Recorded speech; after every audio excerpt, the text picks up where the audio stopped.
I am Quinn. I'm an investment sales associate at Marc and Millichap. I work with Jim Corey, focusing on grocery anchor centers. I spent the last 4.5 years doing urban retail leasing for CBRE as well as the Dartmouth company. With me today, kind of going down the list, we have Corey Bialow, who is the owner of his national tenant rep firm, Bialow Real Estate. We also have Jim Grady, who is Senior Vice President of Synergy Investments, focusing on leasing of retail and office. We have Tony Messina, who is the Executive Chef of Uni Boston, as well as a 2019 Best Chef Award winner for James Beard, as well as CEO of TV12, John Burns, and then the co-founders of Rev'd, Meaghan St. Marc, as well as Clyde Sims. Thank you again very much for being a part of this panel, and looking forward to this discussion. So getting right into it, the that we're about to have here is predominantly about the past, present, future of COVID-19. What we're trying to get a grasp of here is how your businesses did during COVID, what changed so that you are looking at your present day and the things that have evolved, and also to give a little bit of an insight to what the consumers and the people in this audience who are brokers, owners, as well as tenants can look forward to in the 2021 commercial real estate world.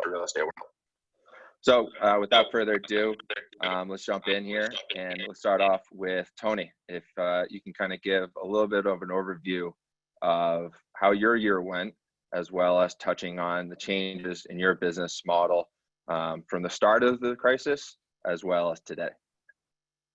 Sure. Yeah. Thanks for the introduction. So the long and short of my year last year was that we started off with quite the bang. We were coming off of our best year yet after the James Beard Award. All things were trending in the right direction.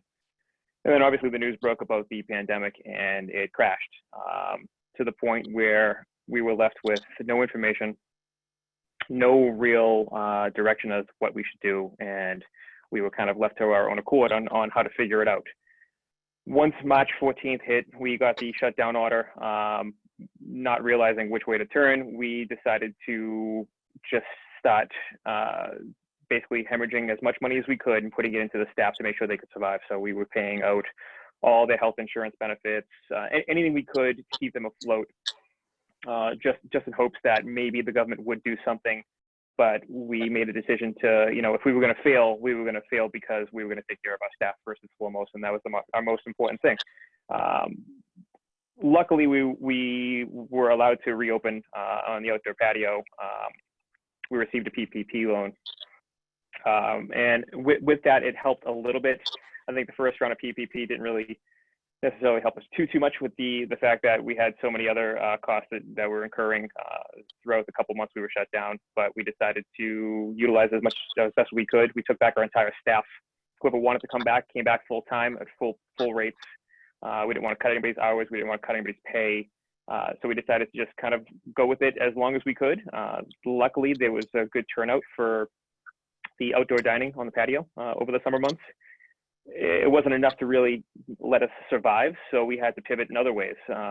I decided to open up a takeout window out of Uni's Mass Ave entrance, and we were doing fried clams and lobster rolls and burgers and anything that we could do to help generate an additional revenue stream.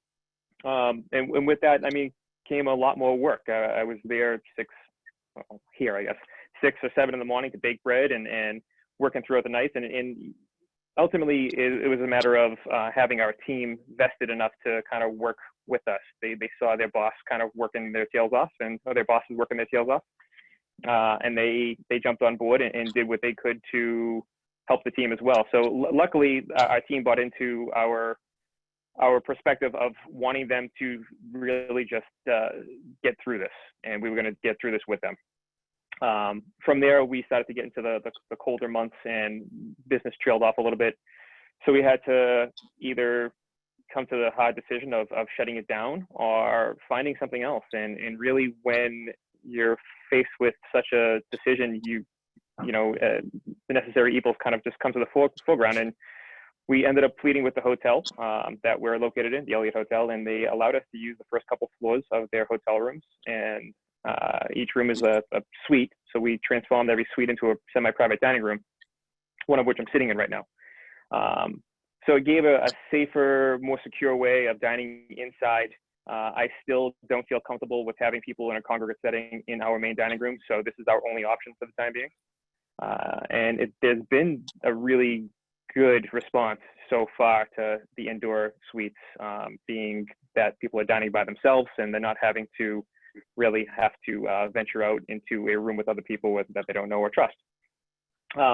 Additionally, we've also secured a couple of food trailers on Northeastern University's campus that we're probably going to start up very soon to just offer more jobs for friends and family in the industry who don't have a job right now, whose restaurants have closed or hibernating. So we're not necessarily trying to be a beacon, but we're just trying to be good people and give people jobs when they need them. And luckily, we've been fortunate enough to have a great turnout from the neighborhood who wanted to support us in turn. We recently received the second round of PPP, which this time around is much more beneficial to small businesses, in particular restaurants. So we're now in a good place where we can know for sure that we'll at least get through until the summer months, and we'll see what the pandemic holds from there. But that's kind of the long and short of what the last year has held for most restaurants, but this one being mine in particular. No, super helpful. And I think for a lot of restaurants listening in on this, I think it's a great example of how you can adapt with that takeout window and changing kind of the whole layout of your restaurant. So thank you for that. John Burns, would love to touch base on TV12. You know, first store started here on Boylston Street in Boston, now looking to expand.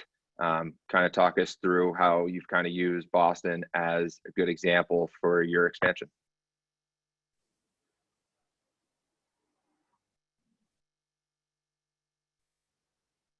John, you're still on mute. Sorry. Sorry about that. Thank you, Alex. No, thank you, Corey, for the heads up.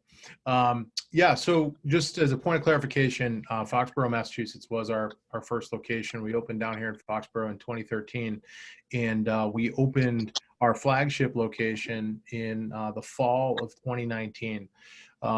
I joined TV12 in late 2018, and over the course of 2019, deep into the second half of the year, we ended up hiring about 50 people as a company across all the different parts of our company. Big portion of them dedicated to our in-person business, including the 699 Boylston Street location. Not unlike the story Tony just shared, we, like everyone, or like a lot of people, I guess, at least, in February of 2020, we were on top of the world. Probably enthusiasm at an all-time high. And then March hit, and we chose to shut down our facilities for a period of time. We were a little more fortunate than maybe some of the restaurant businesses in that a big portion of our in-person business is done under the auspices and the permission of physical therapy license. So we were able to reopen, and we chose to reopen in April, end of April. So we're closed in total for about 5 weeks. And the interesting thing about that was, you know, going way back then, I think Tony really captured it well. No one had any information or where to point things to. So we had to come up with our own plan. So we came up with a plan that was approximately 30 points long to ensure the safety of our clients and customers who came in and reopened. I'm happy to say, by and large, we really had no incidents since we reopened end of April last year. But that being said, you know, the world's not quite there yet, and we're in a very different dynamic. So we've had a very, very material impact on our business, especially in Boston. I think one thing I've observed is compared to our Foxborough facility, and now we have a place in Tampa, and Tampa is just, Florida is a very different dynamic than the Northeast relative to COVID. An urban market, particularly downtown and greater Boston, is experiencing things very different than we might be experiencing out here in the suburbs, even in Foxborough, but certainly compared to Florida at this point. So one thing when we reopened that I did not have an appreciation for, it's probably not unlike Tony and many others, I was so focused on the survival instinct at that point in time and how do you help people keep jobs. We made an early decision to, like Tony, we were going to keep everyone. We just hired this big team, this great team, and you know, despite this outside event, we didn't want to, you know, jeopardize all we'd put into our team. But I think what we didn't appreciate at the time was, even though we got reopened, the world wasn't going back to Boston anytime soon. So I think the big thing that we've experienced, which has been a bit of a surprise to me, although now we live with this new normal, we're not seeing the volume in Boston that even we'd see in the suburbs at some level. And I don't know when that changes, right? I'm optimistic, probably like Tony and others, that in the summer it gets a little bit better. But I do believe for our business, particularly in and around health, wellness, and fitness, I think consumer behaviors will have changed. And there'll be a lot more consumption of the types of things that people in our line of work do at home. So ultimately, what's that meant for our business? What have we done? How does it affect our plans for the future? Even prior to COVID, we had one advantage in that we had a second part of our business, which was an e-commerce and content component of our business. So we really leaned very heavily into that last year. Tom's performance in the playoffs and the Super Bowl certainly helps our ability to share our story more broadly and globally digitally. So that's been a big advantage the last couple months. But relative to our in-person business, if people have not been to see us in person, what we do is so unique and so special at the intersection of healthcare services and fitness. It's very hard to replicate unless you come see us in person. So we continue to believe very strongly that we need to bring to the world this TB12 experience and what our body coaches can do for people. But just given the reality of where we are, we're looking for new ways to do it. And so focusing a little less on, company-owned locations where, I know it's a big real estate audience, but I figure I'll be very candid. Not focusing so much on real estate that we're responsible for, but how can we partner and co-locate with other people? Because we don't need a ton of space for what we do. We're very excited about our 699 Boylston Street location because it is our flagship, and I think that's important for our brand. But for our in-person part of our business, we're going to work to kind of partner and co-locate with people more going forward than we would have planned pre-COVID. And lastly, the other thing we've done, Alex, is in addition to providing services to people in person, we've begun to offer digital and virtual TB12 experiences.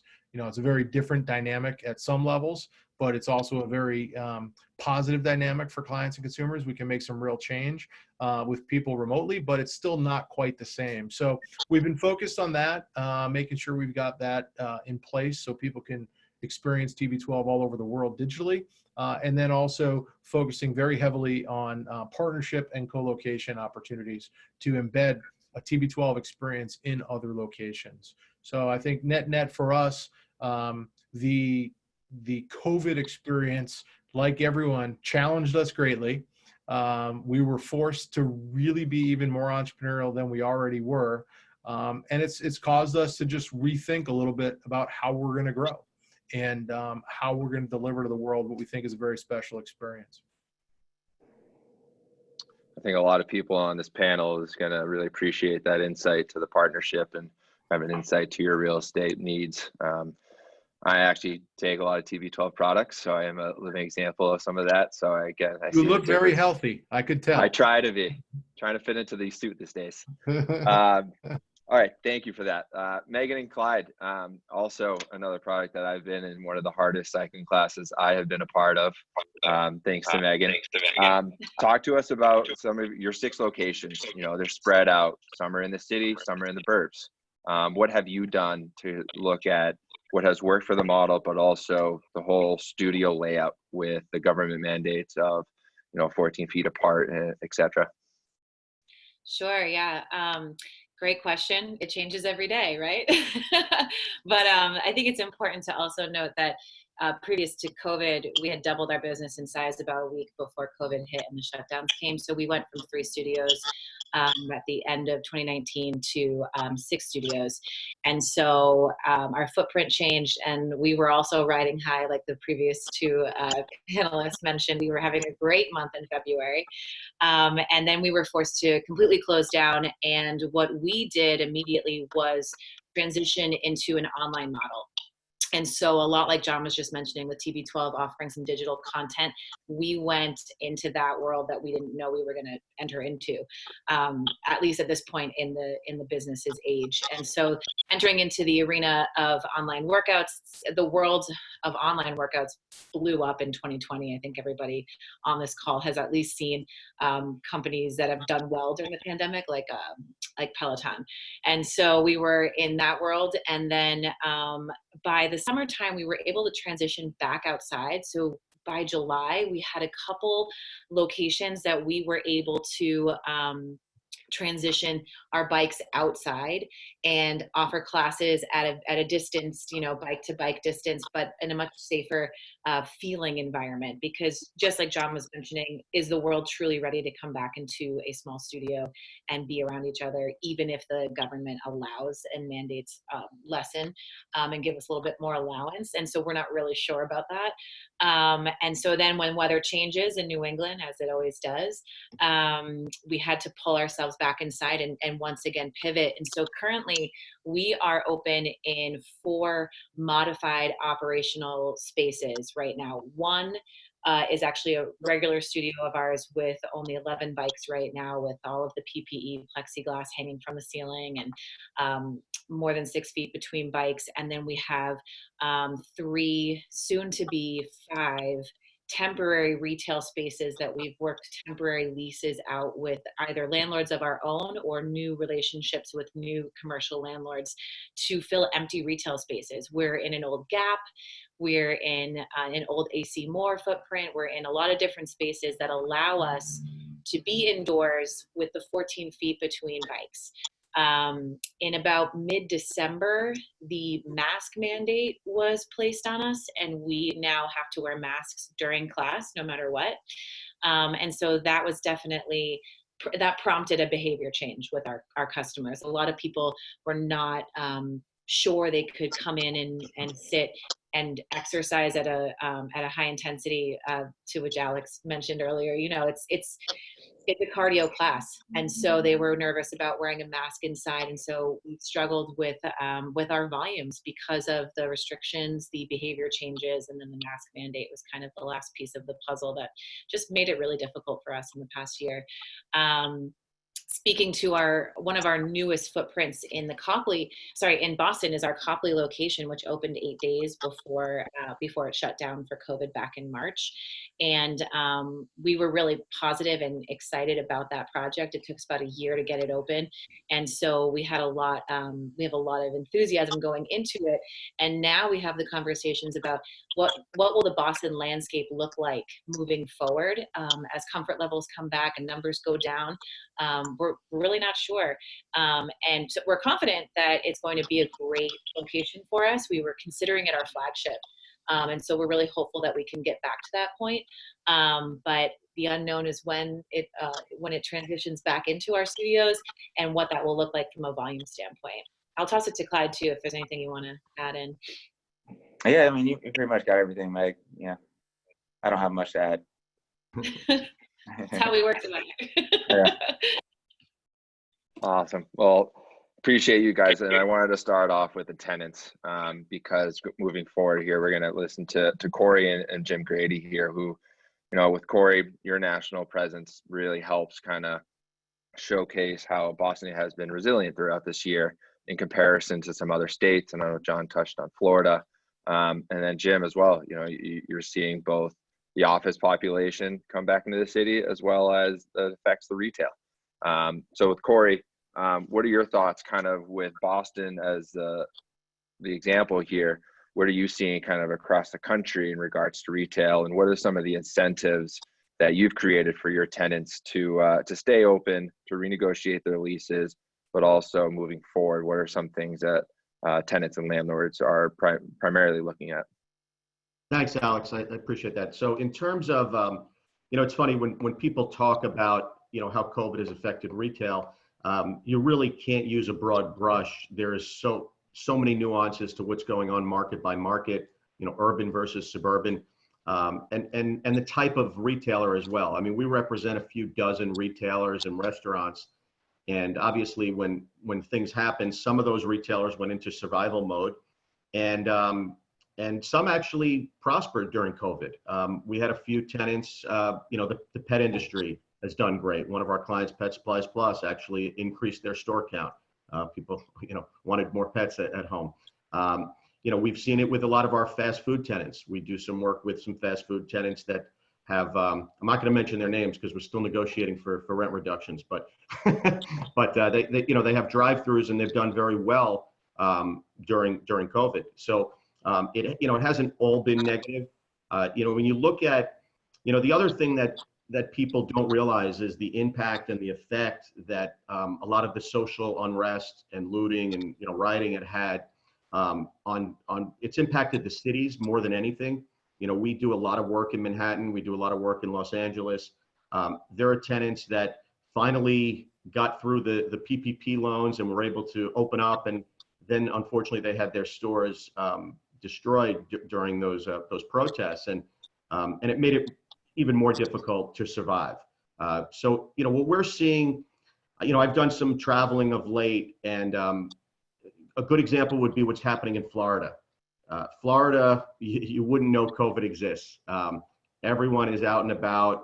I think they've seen a tremendous influx of people coming from the Northeast down to, spend the winters in Florida.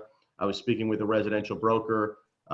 They said it's been the equivalent of Christmas week every week now in Florida throughout the winter. The restaurants are packed inside as well. Very few people wearing masks. It's a little bit like the Twilight Zone, but with that being said, their economy is kind of, booming, depending on the use. Obviously, people still are a little hesitant to go inside and shop the interior regional malls. But for the most part, we're seeing really throughout the Sun Belt where people are feeling a lot more comfortable eating outside. Restaurants didn't have to close.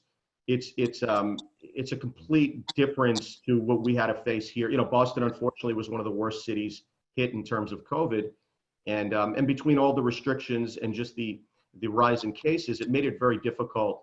To Tony's point, to have indoor dining was just not responsible, and outdoor dining became uncomfortable, during these winter months. So we're all hopeful that with the weather changing and cases going down and the vaccine getting out there, that we've turned the corner, and we're starting to hopefully see people open up again. Yeah, absolutely. And I am guilty of heading down to Florida once or twice. So, it is something of a different experience. But, as we've seen, Boston does bounce back no matter what. Jim, good example here, as I am sitting in my office in a suit and tie, not necessarily specifically for this conversation, but this is everyday life for me in Marcus and Millichap. What have you seen with synergy from both the office side as well as the retail side, and kind of seeing the synergy between those two? Sure. So thankfully, like many others on this panel, we started 2020 with the bang. Our occupancy was at an all-time high, cresting 98%.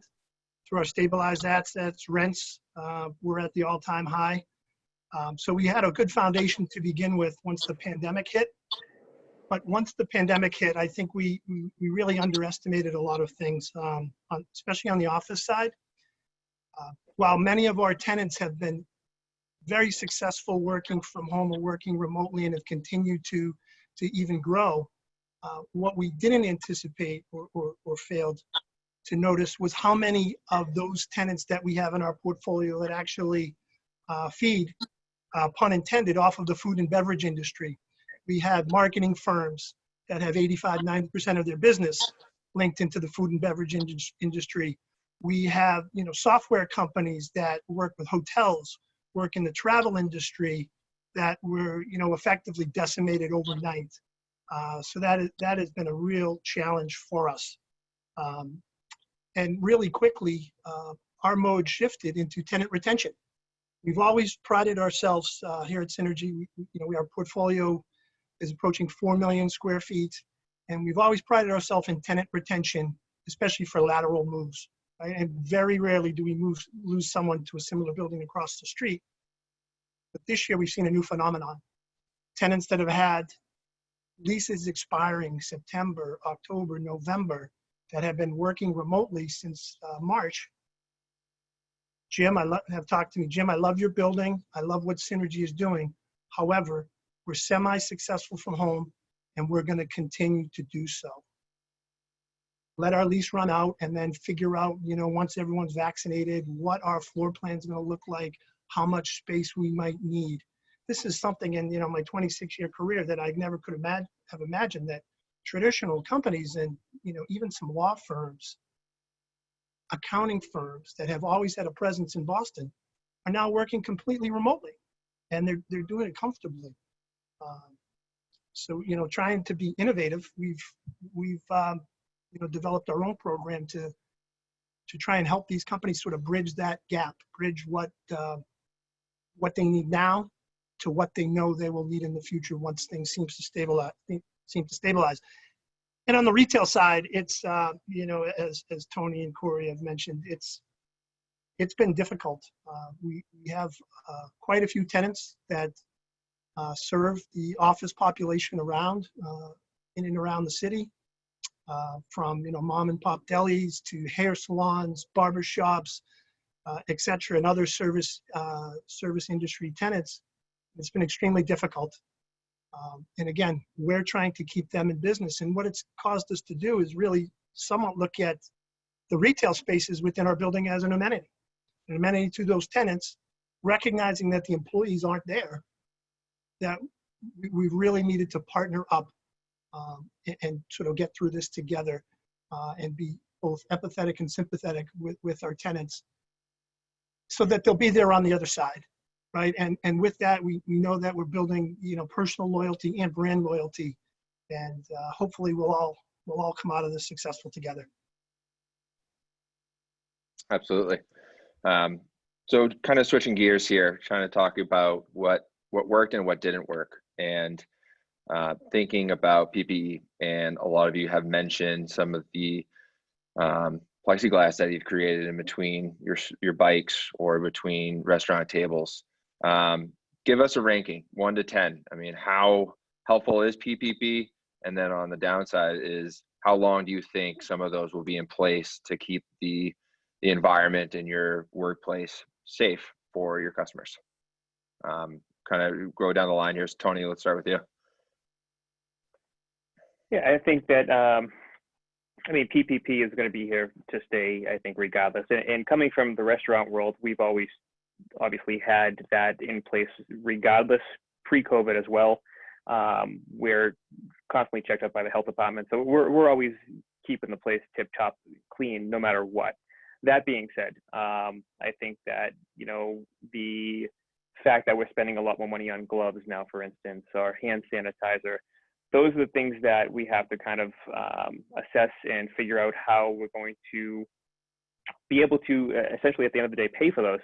As there's been a 300% increase on rubber gloves, on latex gloves, nitrile gloves, whatever you want to call them. So they're here to stay regardless. It's a matter of how do we stack enough pennies in that pile to make that work now for us.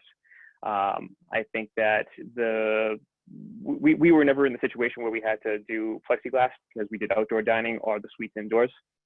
However, when we did outdoor dining, part of that PPE, in my opinion, was the propane that went into the heaters. We're doing outdoor heaters in the spring now, and then obviously in the fall when it cools down. And propane, we were spending somewhere upwards of $2,400 to $2,500 a week on, which is marginal when you look at it on a P&L. But when it comes down to it, what you're paying for is an additional 10 grand a month for propane to keep people warm. So I think those things are here to stay. I think that no matter what, we're going to be looking at some sort of overtly existential crisis, regardless of when this goes away. Do I feel safe enough to go out to eat? Do I feel safe enough to be around other people? Am I breathing in their air? And as resilient as Boston is, people here are surrounded by hospitals and they have a scientific point of view, and it's a matter of, are they going to feel safe enough? So I think it's here to stay because we have to appease people. We feel like that is the right thing to do.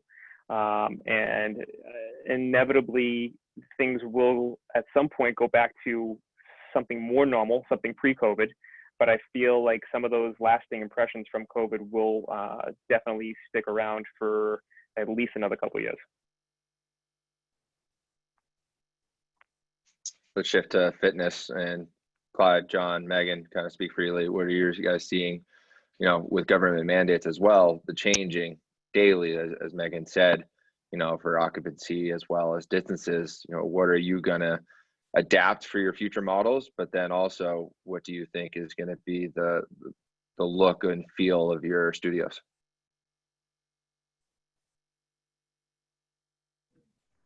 I'm happy to jump in there, just share a couple thoughts. For us, what we do in person at TB12, it's a one-on-one experience. So unlike a lot of fitness concepts, what you do is one-on-one. You work with a TB12 body coach, and oftentimes the people that come to see us are either in pain or trying to prevent pain. And part of what we do is a manual therapy. So it's hands-on bodies. So you could imagine for us, when this all started, the concerns around how are we going to convince someone to be in a room on a massage table where they're getting manual therapy with hands-on bodies.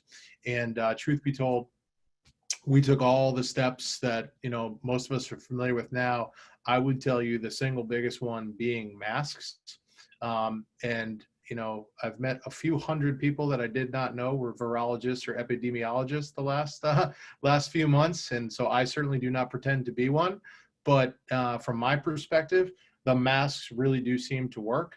So I would see us continuing with that for the foreseeable future. Again, as I mentioned earlier, we're doing lots of other things, from the electrostatic cleaning to this and that. I mean, so much so to the point where I have tile problems on the floor from the moisture we're cleaning so much. So I think that stuff's all well and good, but not unlike, my wife's not fumigating our groceries at the front door anymore. I think some of that will go away, but I do think we'll focus on the masks for some period of time. The thing I'm most interested in, because we've had some hard choices, and I've already begun to see this the last couple weeks. I think we're all going to be faced with a new challenge, which is those who want to wear the masks and those who don't want to wear the mask. And I know that this has gone on for a year and that has been an issue, but there's a new dynamic with those who've either had the virus or now have the vaccination. And I think if you come into any one of our businesses where people are commingling, there's going to be that dynamic tension that I think, whether it's, Meaghan and Clyde or Tony and me, whomever, like, we're all going to have to figure out a way to kind of manage that dynamic go forward, and including for bringing people back to the office. Jim had some interesting points, and I'm absolutely fascinated to see what happens with this, people coming back to work, because I know I've experienced it on our end trying to bring people back to work. I think for the younger generation, they've gotten very comfortable working from home. So I think there is going to be a changing dynamic. I spoke to someone this morning who said his company will actually, because they're in the food business, have the opportunity to get everyone vaccinated. And he got 3 questions from people saying, if I agree to get vaccinated, does that mean I need to come back to the office? So that was actually very interesting to me. So I think, there's the forward-facing consumer stuff that we'll all deal with. And then I think as business owners and executives, we got some uncharted territory here with employees we're going to have to deal with. And I think the next 60 days will be as interesting as the spring of last year as well. But I am optimistic we're moving to a better place. Yeah, I can jump in too. So we had a choice, right? We could, at one point, either be 6 feet bike to bike with plexiglass or 14 feet without barricades. And the plexiglass costs alone to put these barricades in per studio would rival, like, $10,000 per studio. And at that point, you're running through your PPP just on your employees, trying to help them survive and make sure that you hit payroll and benefits and whatnot, and then your rent obligations as well. So that's really what inspired us to find these alternative retail locations to allow for the 14 feet between bikes. We know that with 14 feet between bikes previous to the mask mandate, we had some riders reach out to us saying that they found out that they were positive and had ridden in class before they knew they were positive. And at 14 feet without masks, we did not have an issue with spreading. Nobody else from the classes were testing positive. So we know that the distance is also very helpful in eliminating the spread. Now, does the distance of 14 feet allow us to go back into our regular footprints? there's just not enough space per square foot to have 14 feet between bikes and have enough bikes and bodies in the room to pay your rent and your overhead. So that's why we know masks are now mandatory throughout, and at 14 feet with masks on, we're just completely preventing spread from our experience. We haven't had any issues at all. For the future, do we hope that the masks can be removed to allow us to have this cardio experience without restriction and without the mental restriction of having a mask on? Yeah, we would hope for that. But you have to kind of weigh it out. Is it the distance or is it the mask? And what are people going to react to positively? The plexiglass is something that obviously you can make the investment into and place into all of your studios and have that be worth it. There are some companies that rent them out to you over having to purchase the materials to create it. And we've seen some really creative ways of hanging shower curtains and hanging different things that are considered helpful and are within the guidelines of the barriers. But you also want to be able to see through these things so that you can focus on your instructor and the class that's happening. So just like John said, uncharted territory. Not sure which of these restrictions will be the first to be relieved. And it'll be very interesting to see if distance reduces before masks do. If masks reduce before distance does required in fitness, you'll be handling them very differently. So we're really unsure. I do know that the days of 50 bikes elbow to elbow, we're very far from that, I would imagine. Sweating on your neighbor in a way is really how things were at one point in time, and nobody thought twice about it. But I have received photos of studios from Florida and the South where it's people are shoulder to shoulder again. So it's going to be a matter of what eases up first, how we move forward within that restriction, and what people are comfortable with. And like Tony was saying, Boston is full of very science-minded people surrounded by hospitals, and we saw a lot more of this pandemic struggle than maybe a lot of other places in the country. And so it will be very interesting to see the comfort level return to people and what we're mandated to do in that transition. I'll throw it to Clyde too. I don't know. I keep taking over for the duo. No, it all makes sense. Yeah, and it's frustrating. Like Meaghan said, I follow some studios down in Florida and Arizona, and they're operating per normal. I think they might have the mask on, but the bikes are right beside each other, and it's wild to see. It's frustrating to see, but also it gives us hope. I feel like they're doing it. They're functioning, and the classes are packed. People don't seem to have an issue down there or over in Arizona, and so it gives us hope. That hopefully this thing everyone starts to feel that way everywhere in the United States. So we'll see. Great. Jim and Corey, it's one question I have, and it's coming from a little bit of experience. When I come into the office every morning, I get my temperature checked, and there are some people that are coming in because they are vaccinated. Are those different strategies that you think that you guys will embody moving forward to say, in order to come into the office, you have to get a temperature check or show proof of a vaccine? Sure, I'll take that. This is a difficult one for us in landlord requirements and HIPAA requirements, asking about health of individual tenants. That we've worked with, our larger tenants on developing some policy, working with their HR. We can anticipate the tenants requiring that and sort of managing that process. But as a landlord, it's difficult for us to make that a requirement to come into the building, really just to the sensitivity and the privacy of that. Hopefully, people will work, and each individual will work in good faith, that they don't have a temperature, that they don't exhibit signs. We are requesting that now for property tours as tenants to our office space, and that's really for contact tracing purposes. But on a full-time basis, that's going to be a difficult one moving forward. Yeah, Alex, I agree with that. I mean, just the nature of our business, we're on the road a lot, we're traveling a lot, so it's enabled us to work successfully remotely. I've basically made the decision with our offices that until everyone is vaccinated, it's really not fair to the other employees to have everyone return until everyone's fully vaccinated. And at that point, we'll get back up to normal. Yeah, no, that's good insight. Kind of focusing on the future now, with the opportunity of potentially taking over second gen space, looking at new markets to go into. What are some of the advantages that might have come out of this that you as owners and brokers and tenants are looking at? Yeah, Alex, I'll take that. I mean, I've seen really it's been night and day since the vaccine was announced. I think that's really, most of my clients were still kind of sitting on their hands waiting because nobody knew when the potential end of this is going to be, whether it was going to be 22, 23. So when the vaccine was announced, people felt, okay, worst case scenario, we're looking at, the fall of 2021. Hopefully, we'll achieve herd immunity and this will go away. So people came out and started looking at deals again.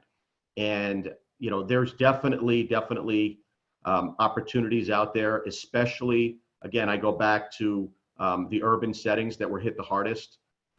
If you walk up and down the streets in any of the major cities, Manhattan, Chicago, obviously Boston, you walk up and down Newbury Street, you see the amount of vacancies. So it's created an opportunity. There's definitely been a readjustment to rents. Landlords are getting more realistic, doing what they can to attract the right tenants. On the flip side, there's a lot of landlords that are still, paying high mortgages and have high operating costs and can't necessarily afford to lower the rents.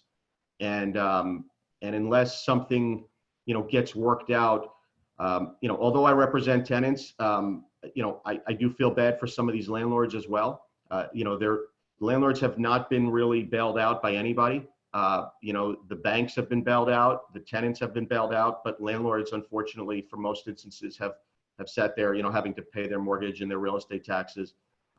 So, I think something's got to give on that side. There's got to be some type of relief for landlords, whether it's through, relief through the banks or whatever it is, or the city's working with them on tax reductions. But at a certain point, it'll level out.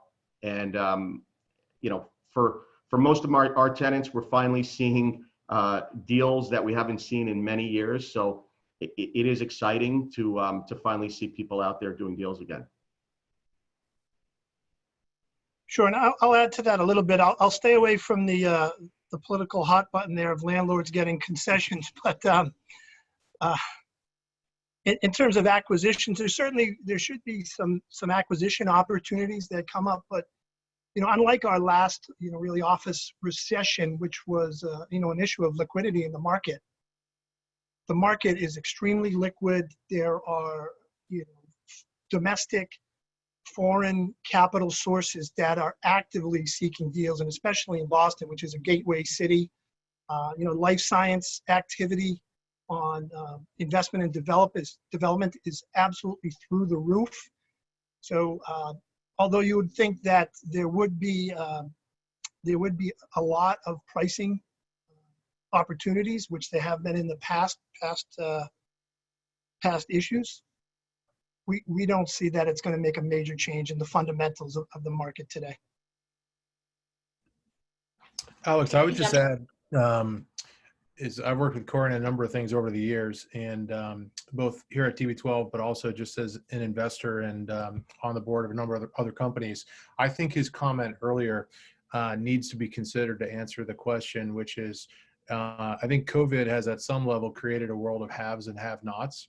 And there are some businesses like his pet supply retailer that are booming, but then you've got some folks like us here on the call today who are either in fitness or wellness or the restaurant business. These industries, especially in urban central business district areas, are probably the hardest hit.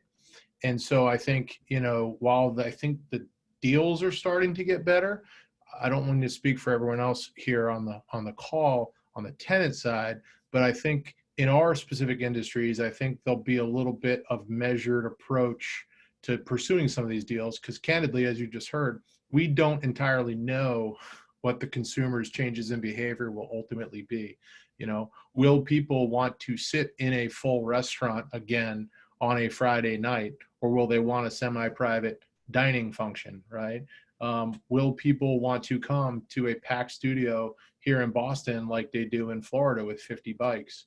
Not sure we know that. We can be optimistic, but I'm not sure we know that yet. So I think the answer to the question at some level relative to the ability to pursue deals and whatnot, I think will be dependent upon what still seems to be the haves and the have-nots, or at least if not saying have-nots, those of us who are impacted by this in a way where we're not entirely sure the outcome, the end game. What do the consumers do? And I think just as business owners and executives, you need to be smart to measure that risk. So that'd be the only thing I would add to that. Yeah, I'd add in too, and John, I totally agree with you. It's the end game with the consumers and understanding what they're going to want from us. Do they want us on their screen for the rest of their time as our customers, or do they want us in person?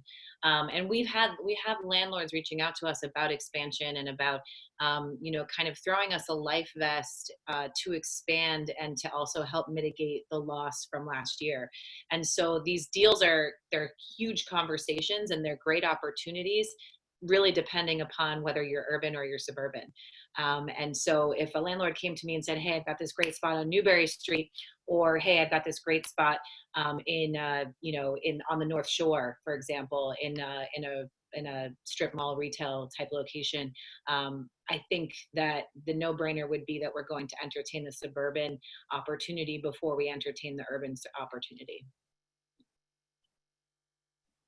Yeah, that's a good point, and completely understand kind of the differences. That again, no one has a crystal ball, right? But from the landlord side, broker side, and tenant side, again, that's why we have this conversation, right? To see all aspects of it. And one question that I kind of created out of this with, do you try to lease more spaces and open more stores, or do you consolidate and look for that Class A Tier 1 site that might be a higher rent, that could be in a market that you wouldn't think of before because it was unachievable? Yeah, I think Alex, that's a really good question too, right? Our move and what Rev'd has done has been to try to supply for the footprint that we had already created previous to COVID, and downsizing hasn't been a part of our conversation in the way that going digital has, right? So, for example, creating our online platform was something that we had always talked about, but we're really forced into it with COVID when we even rented out all of our equipment for the first couple months of COVID. So everybody had a bike in their home, they could experience the classes. The feedback is great, thank you. That was temporary. I really can't wait to come back into person. So to downsize right now, not a priority for us, not a need to have yet. And with the positivity of the vaccines being rolled out and the hopefulness that, I agree with what was stated earlier, like it could be a fall thing, which would be something that we're actually actively planning for, is to be returning late summer, early fall to the studios and having people come in person. But, like we keep harping on, that's consumer behavior. But I would say in terms of what we're trying to accomplish as a company, downsizing would work against the forward momentum that we're trying to maintain in this temporary time.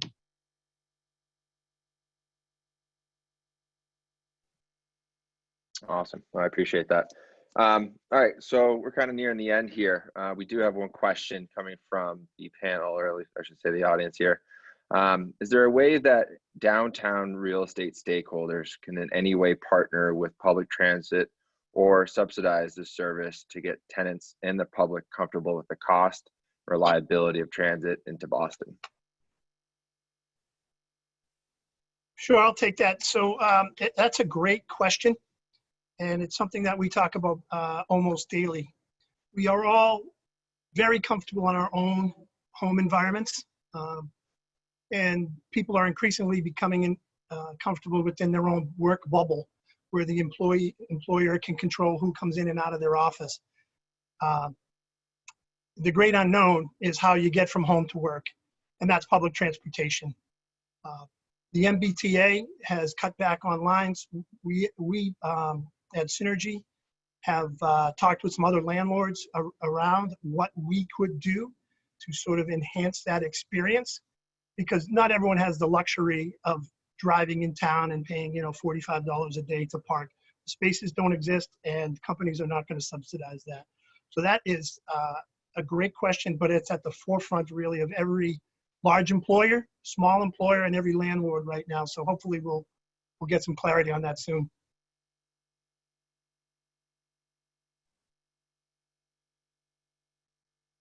Anyone else have a response to that one as well, or we can move on to?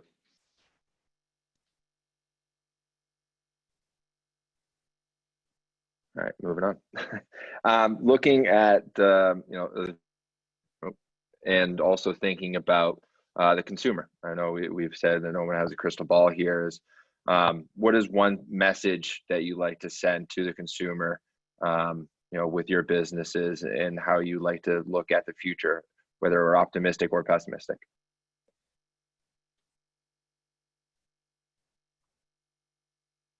Yeah, I guess I'll take that one. The message would be that first and foremost, as the operator of a restaurant, you want to fully thank the people who have vested their time and money into supporting local businesses. So, I mean, before we even get into a true answer, it's just a big thank you.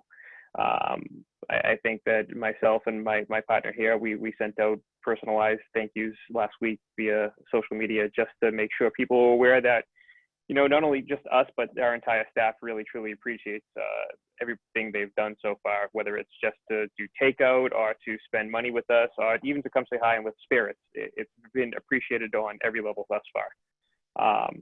The message is is basically just to please continue to support.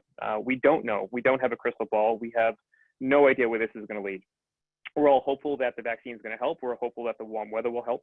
But we really don't know what's going to happen. So if they could continue to support, that would be the best thing for all small businesses, not just for restaurants. It's great for anybody. We need to have people that not necessarily have expendable money, but anybody who's willing to spend money to support local businesses, so that there's a cornerstone left. There is something left in the neighborhood. There is some feeling left, so it doesn't go completely desolate and feel empty. Whether that's your local bodega or your barber shop or whatever it may be. Once you lose those, you lose the feel, the vibe, and the energy of a neighborhood. And that's true for any major city or urban development. Even if you want to go into a microcosm of a neighborhood, you will lose that if they don't support. So the request would be very kindly to be put out there that they please continue to support us in the way they have been.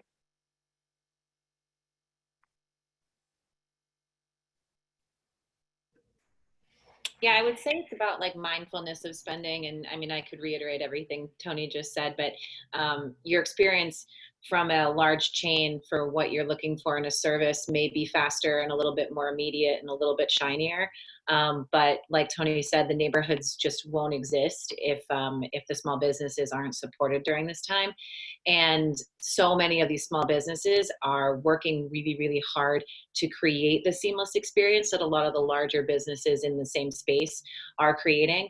And so giving it a shot and staying supportive and being creative about, what you're looking to do with your time, if that makes any sense. I mean, if you're afraid to go to a restaurant, like takeout, a lot of chefs are doing in-home, virtual cooking classes. Like get a little bit outside of the box of what's just the easiest, and you'll find yourself in an opportunity to support a small business and help them survive this time.